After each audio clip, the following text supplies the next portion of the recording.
I appreciate y'all tuning in, showing love. Hit that like button, subscribe to the page, leave a 5-star review. Y'all know what to do. What we got next on the docket, Joel? Our next topic is: do the Bears make a move for Matt Judon? Ooh, this coming from Albert Breer. Albert Breer talked about Matt Judon as a possible person for the Chicago Bears, or for fans to keep an eye out for, that the Bears may try to make a move on. Matt Judon has been a player who has been dealt with some injury last year. I think it was an elbow that he was dealing with last season. But outside of that, has been a 8 to 9 sack type of guy, is having some real the contract disputes with Matt Judon have kind of gotten ugly. Like, this is kind of turning into like, we don't think you're that good. Wait a minute. Matt Judon has had a 12.5 sack season, a 15 sack season as well. Would you want to see the Chicago Bears make a move for a guy like Matt Judon, knowing that you're going to have to pay him probably a solid chunk of change to bring him in here? You could, I mean, look, he had, first of all, he's pretty durable outside of last year with 4 games. He had 16 games. He started, 15 games in 2022, 16 games in 2021, 13 games in 2020, 16, 8, 12, going back. But 10 sacks, 6 sacks, 13 sacks, 16 sacks. Now Baltimore, he was in Baltimore for 5 years. And so you're in a different type of scheme. And I think it was similar, I guess, in New England. But at 31, he'll be 32. It feels like I'd rather go the youth movement if we can get somebody like, I don't know if that's the draft or, somebody's desperate to unload. But again, if you can get him for I don't know if I want to give up my second round pick because he's 31. I don't know if you're giving up the second round pick. Maybe.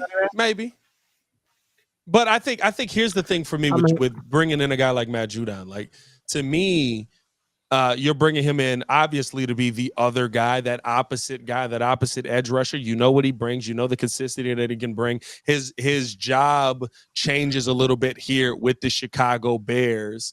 But I feel like if you could bring him in here and lock him down for maybe $10 to $12 million, because what's he coming off of? A $6 million deal, something like that? No, he had a $54 million deal. Like, he was no. I'm talking about year over year. What was it? What was his money year over year? Oh, yeah, his contract was he was making 12 million. No, that's cash debt. 12 million, 14 million last year, 12 million 2022, at 20 million in 2021, 16 in 2020.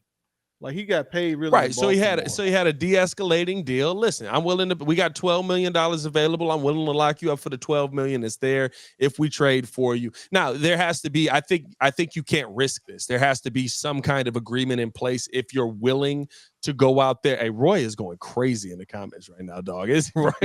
Roy is on it. He is used to how we talk on this show. I think that you got to be a little bit more careful with this because of the age, or maybe you give him a little bit more guarantee, but less years on a deal. But I mean, listen, like, who's a similar guy at 31 with that kind of production? Like, and I don't think you're getting 20, 25 million, right? That'll be, if you can get 15, that'll be. I think that's outrageous. I think that this is the thing. I would probably say, yeah. But at the same time, there's so many questions on the offensive line at this point. Yeah. It's like I can't dismiss that to bring this dude in, even though he's a game changer. Now, if he comes in and he's totally like, hey, I looked at the roster, I see what y'all been doing, like I want to be here and I'll work something out, then cool. But if it's gonna be something super crazy, I would probably just say no, just because of, you still got to fix the offensive line. And that's why I said, right, like, I'm in on Matt Judon. If you want to bring a guy like him in, I would love that. I would love to get probably a 2-3 year deal at 3 years at most worked out for him. But here's my thing, and this is why I said it earlier. You're probably rocking with the team that you have right now because your team is, what will we say? Bears are 95%, 90% there. Yeah, 90% there position-wise. I mean, there's a lot of questions on the line, so how much are we taking off for that? Wait, 90% on what? I said the Bears are 90, like their roster is pretty much 90% set. More like 80. like that offensive line is the D line has still got questions. We're hoping that Dexter takes a hit, like a step. It's not as 90. But I think your D line has questions, but it's definitely less questions than what you dealt with. Your question is Javon Dexter going to take a step? DeMarcus Walker's a solid player. He's not a great player. He's just solid. That's all he is. And then what was I about to say? Freaking Montez Sweat is an answer. Andrew Billings is an answer. So you got 3 somewhat answers on there.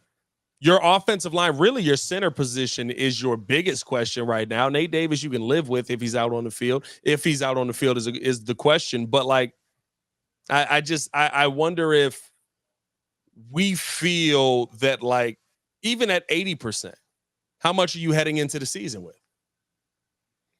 Well, you know what I mean? Like you're not going to fix everything every single season. Oh yeah. No, I think we're on a great pace. I mean, the whole thing is it takes you 3 years to build a squad, right?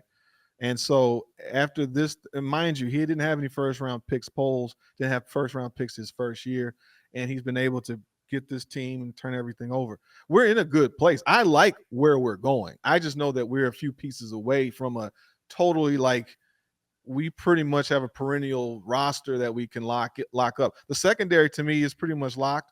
I mean, Bayard is probably here for maybe 2 years, maybe 3. He'll be here probably the most of his contract. He locked up. Yeah, he'll be here. So for the most part, the secondary's here. Your secondary set, your linebackers is set. I think your defensive line going into the season is set. I'm not sitting here saying that you have superstars at every position. That's where I think a lot of people get it misconstrued or where people mess it up when I say 90%. I'm saying positions that you know aren't going to change. Right. But your defensive line to me is set coming into the season. Well, the team is set coming into the season. I'm saying eventually, but if you have a play to get that if you're able to maybe flip that second round pick and get you another, gem like a Montez Sweat, and that's I think where everybody's going. Like you can get you a defensive end and quickly acclimate him to the team easier on defense than it would be. I mean, I don't know if you can just trade a lineman. But my thing is, I'm only talking this season because with where you're set at right now, you've got a full slate of draft picks. No, I got you. That's what I'm saying. If you're set going into the season right now, do you risk making, and this is something we don't really see Ryan Poles do, risk making long-term moves for, a guy who's maybe 31, 32, 33 years old. We don't see Ryan Poles do that very often. Keenan Allen's the only guy we've even seen it with. I will say, I don't think he does it, and this is why. He's a little bit younger, but you got to remember, 49ers went out and got Chase Young. They couldn't pay him. They went to the Super Bowl, couldn't pay him. Yeah. So, I mean, no. It's definitely something to keep an eye on. I'm here for Matt Judon. I'd love to have Matt Judon on the Bears, but do you make a long-term move with some short-term capital right now? I don't know about that. Let's finish out the show here, man. Appreciate you guys tuning in and showing love. Hit that like button, subscribe to the page, leave a 5-star review. Y'all know what to do. What's our